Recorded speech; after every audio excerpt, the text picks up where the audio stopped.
Good morning વિદ્યાર્થી મિત્રો. આજે આપણે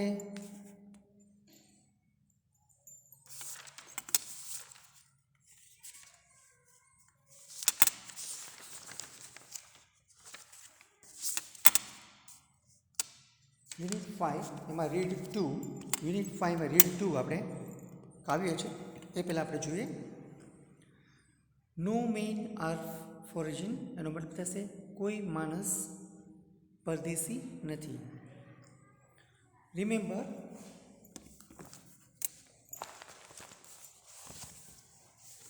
remember no men R strange, નો કન્ટ્રીઝ ફોરેજન. યાદ રહે કોઈ લોકો અજાણ્યા નથી, કોઈ દેશ કે વિદેશી નથી. Beneath all uniforms are single body breaths. વિવિધ ગણવેશની ભીતર વસે છે એક જ શરીર. Like ours the land our brothers walk upon. આપણે જેમ એ ભૂમિ જેના પર આપણા બાંધાઓ ચાલે છે. Is earth like this in which we all shall lie. એ જ પૃથ્વી છે જેને એમાં આપણે સૌ એક દિવસ પોડી જઈશું. લાય એટલે પોડી જવું. They too aware of sun and air and water. They too aware the sun, air and water. એ લોકો સૂર્ય, હવા અને જળથી વાકેફ છે. A labor not different from our own. એમને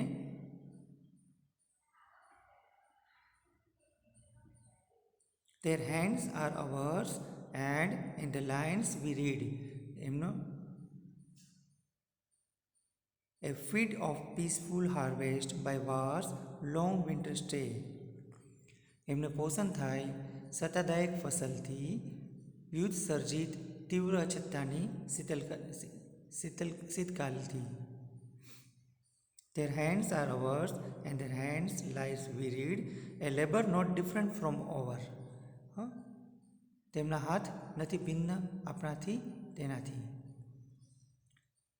Remember they have eyes like ours. They are awake or sleep and strain than can be born. તેમના હાથ નથી ભિન્ન આપણાથી અને તેમની રેખાઓ આપણે ઉકેલાય છે.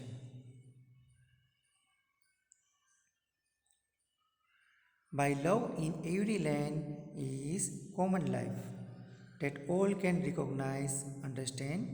Let us remember when we are told.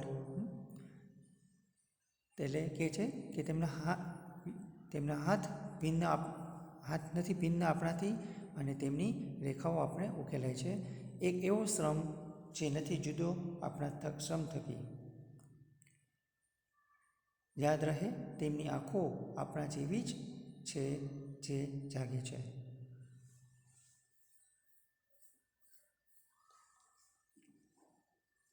Remember who walk take arms against each other. It is the human earth that we defile.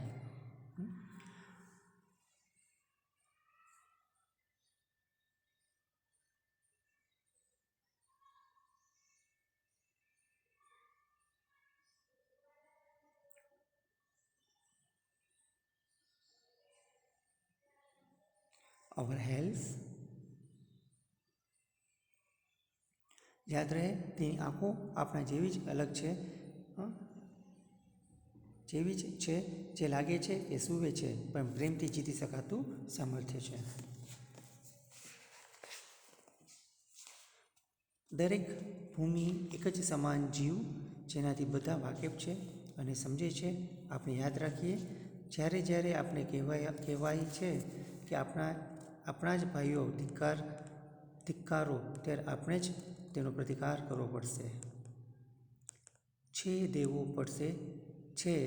દેવો પડશે અને વખડું યાદ રહે છે.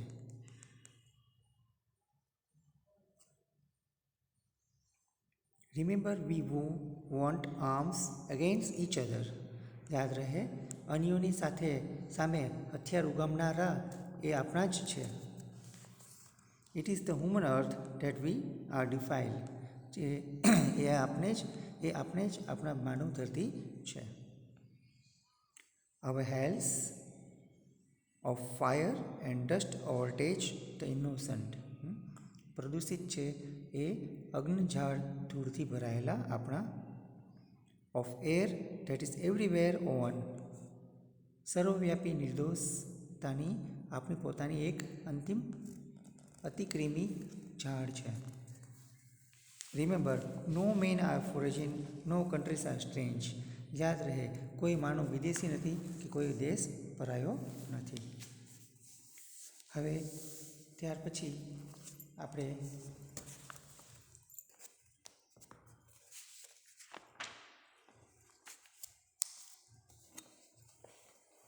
આ કાવ્ય છે એના શબ્દાર્થ જોઈએ. ગ્લોસરી.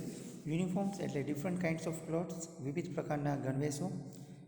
સ્ટાર્વી એટલે want without basic needs to live, ભૂખે મર્યા જીવનની પાયાની જરૂરિયાત એટલે વંચિત.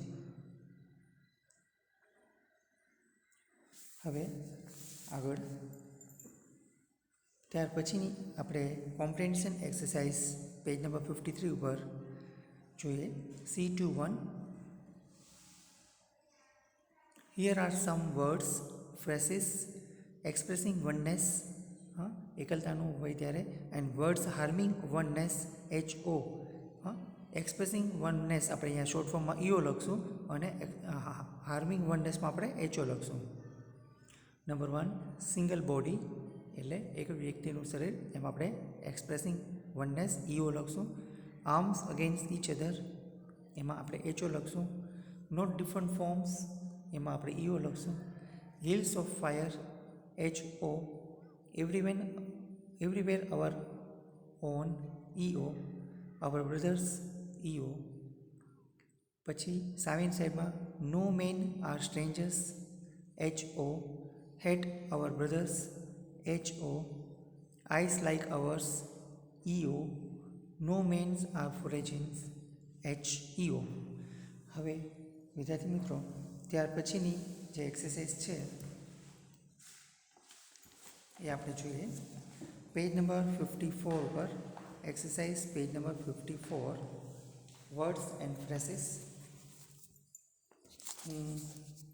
જે વિડીયોના માધ્યમથી આપણે મોકલાવું છું તે આપણે નોંધ કરી લેશો. Words have literal meaning, donation and suggestive meaning. Concatenations fill in the missing parts in the table. Words and phrases, connotation and donation. Single body એનો મતલબ થશે સિમિલર બોડી, એક સમાન સરખું શરીર એમ. હવે ડેનોનેશનમાં શું થશે? Same type of human being, એટલે એક જ વ્યક્તિ જેવું બીજી વ્યક્તિ દેખાવ વાગતો હોય ત્યારે આપણે ડોનેશનમાં એમ લખશું same type of human being, એના જેવો જ માણસ. પછીનું છે હાર્વેસ્ટ, એમાં આપણે વચ્ચે બ્લેન્ક આપેલી છે, ત્યાં આપણે બોલ્ડ અક્ષર લખેલું છે, આપણે પાઠ્યપુસ્તકમાં પૂછશું સિઝન અથવા તો ટાઈમ પીરિયડ. સામે આવશે પ્રોસ્પેરિટી. નેક્સ્ટ સ્ટાર્વેડનું શું થશે? Go hungry. સામે લખશું લેક ઓફ અથવા ટુ સફર. નેક્સ્ટ લેબર, આપણે એમાં જગ્યા ખાલી છે, શું લખશું? બોલ્ડ અક્ષર છે અહીંયા, ફિઝિકલ ઓર મેન્ટલ એફોર્ટ. લેબર એટલે મજૂર, તો એ શારીરિક અથવા તો માનસિક રીતે એ મહેનત કરતા હોય એ લોકો, એને કહીશું આપણે ટોઇલ. નેક્સ્ટ રિકોગ્નાઇઝનો મતલબ થશે ઓળખ, આઈડેન્ટિફાઈ અને મેકઆઉટ, શોધી કાઢવું. બી ટ્રેનો મતલબ થશે to hurt someone by doing something morally wrong, let down. Next ડિફાઇલનો મતલબ થશે પોલ્યુટ, અહીંયા પછી છેલ્લે લખશું ટુ સ્પોઇલ. નેક્સ્ટ આઉટરેજનો મતલબ થશે એંગર અથવા તો ટુ શો ડિસ્પ્રેક્ટ. પછી ડિસ્પોઝનો મતલબ થશે લૂઝ, પછી બ્લેન્ક છે, એમાં આપણે લખશું લૂઝ. ડિસ્પોઝનો મતલબ થશે લૂઝ રિલેશન, એટલે અને એનું મિનિંગ થશે ડિપ્રાઇવ.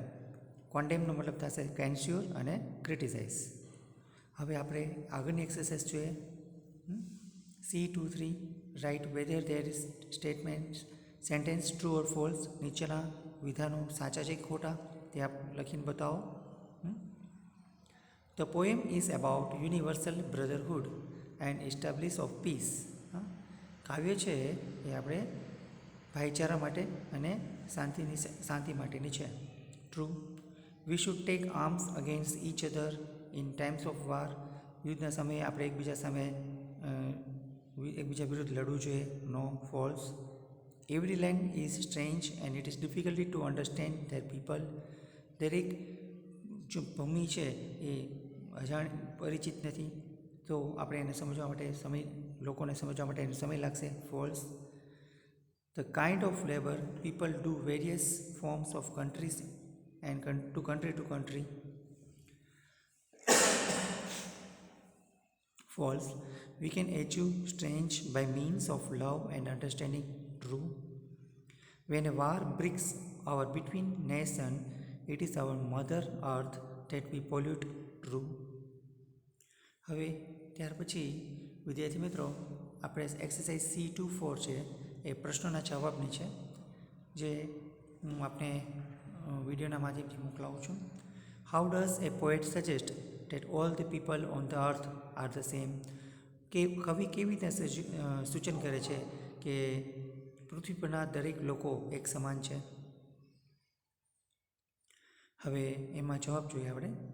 According to the poet we may appear to be different but we live under the same banner. કવિના મંતવ્ય મુજબ we may appear to different but આપણે ભલે જુદા જુદા છે, but we live under the same banner. આપણે એક જ જમીનમાં આપણે સૂતા છીએ. Humanity we are attach to this earth. Humanity એટલે માનવતા એ આપણા પૃથ્વી સાથે જોડાયેલી છે. We live here and V ultimately die here. આપણે આ પૃથ્વી પર જ જન્મેલા છે અને પૃથ્વી પર જ મૃત્યુ પામવાના છે.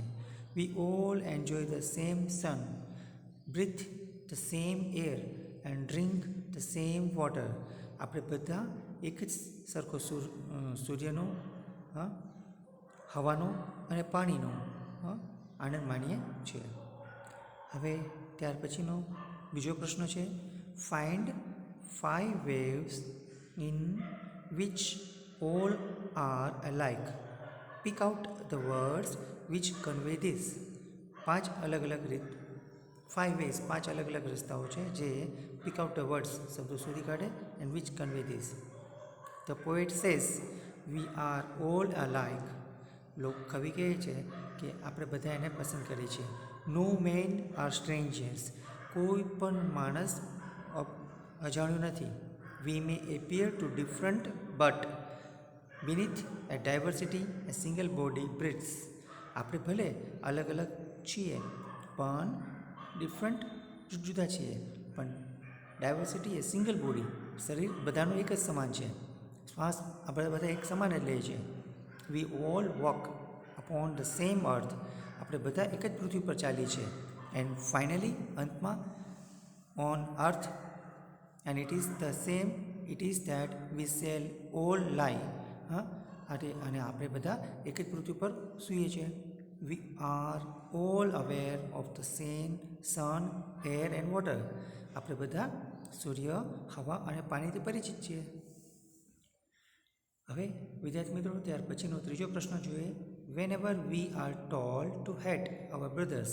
જ્યારે આપણે એવું કહીએ છીએ કે આપણા ભાઈને આપણે ધિક્કારીએ છીએ, નફરત કરીએ છીએ. When do we think this happens. ક્યારે આપણે એવું વિચાર કરીએ છીએ? વાય, શા માટે? When man begin to think. જ્યારે મનુષ્યો એવું શરૂ કરે છે વિચારોનું, દે આર સ્ટ્રેન્જર્સ. તેઓ અજાણ્યા છે. ટુ ઇચ અધર, એકબીજાથી. Then we develop a feelings. ત્યારે આપણે એવી અનુભવ થશે. To hatred for one another. We forget the fact. આપણે ભૂલી જાય કે હકીકત શું છે. Date by going to war we shall defile our own earth and it will be bring death even to the innocent. હવે ત્યાર પછીનો ચોથો ક્વેશ્ચન છે. How is the theme of humanity highlighted in the poem. કે આ કાવ્યમાં માનવતા છે એ કેવી રીતને દર્શાવવામાં આવેલી છે.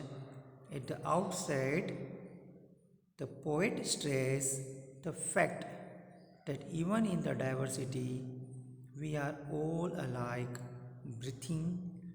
દરેક જો at the outside, the poet stressed the fact that even in the diversity, we are all alike. દરેક લોકોએ પસંદ છે બ્રીથિંગ, શ્વાસોશ્વાસ લેવું, ધ સેમ એર, એક જ હવામાં, and enjoying the same sunshine. Enjoying એટલે આનંદ માનવું, સેમ સનશાઇન, એક જ સૂર્યપ્રકાશમાં. they perform the same tasks, but when in way makes us hate one another, we forget that we dispose the betray and condemn our own brothers. Next, beneath all uniforms. Number 2. Next question number 5. Beneath all uniforms, what uniforms do you think the poet is speaking about? દરેક લોકો એક જ ગણવેશ પહેરે છે. શું ગણવેશ પહેરે છે?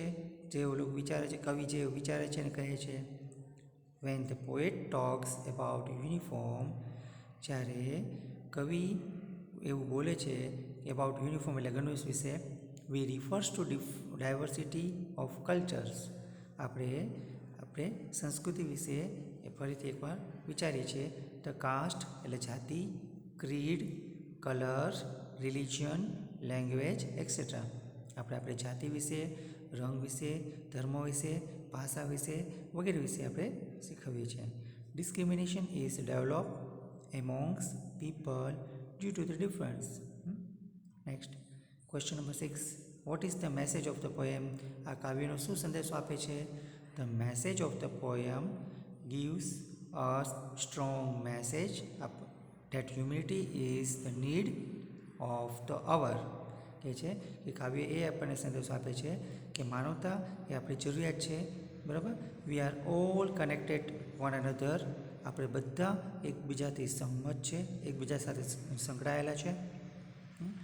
ધ બોન્ડ્સ ઓફ હ્યુમિનિટી, માનવતામાં. Since we are of the earth, આપણે પૃથ્વી પરના છીએ. That we are related to each other, એકબીજા સાથે સંકળાયેલા છે. Through the earth we become part of the earth, આપણે પૃથ્વીનો ભાગ છે. થ્રુ બર્થ, જન્મથી જ. એન્ડ થ્રુ દેટ, મૃત્યુ સુધી. We should not detail the earth through the inhuman acts.